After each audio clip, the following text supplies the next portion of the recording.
Hürmetli cemaat, hürmetli Akıskan milletimiz sağ olsun. Bu yılı 14. noyabrda 74 yıl oluyor bizim milleti sürgün eden yıllarıdır. Bugünkü günde de Habib kardeşimizin adından bu güzel şarkıyı sizler için hürmet ediyoruz. Akıskan milletimiz var olsun, her zaman iyi günler olsun. Dilimiz var, dinimiz var, adetimiz var. Sağ olsunlar.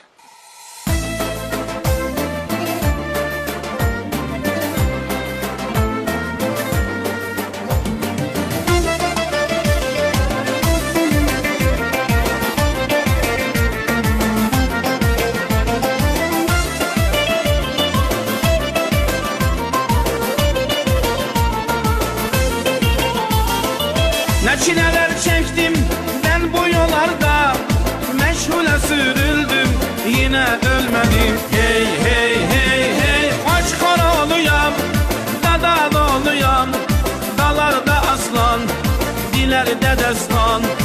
Aç karalıyam, dada doluyam, dalarda aslan, dilerde destan.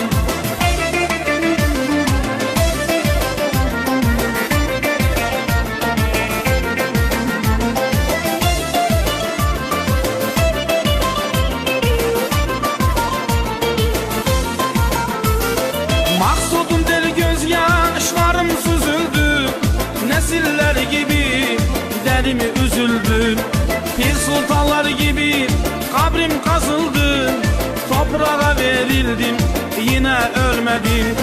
Pir sultanlar gibi kabrim kazıldı, toprağa verildim yine ölmedim.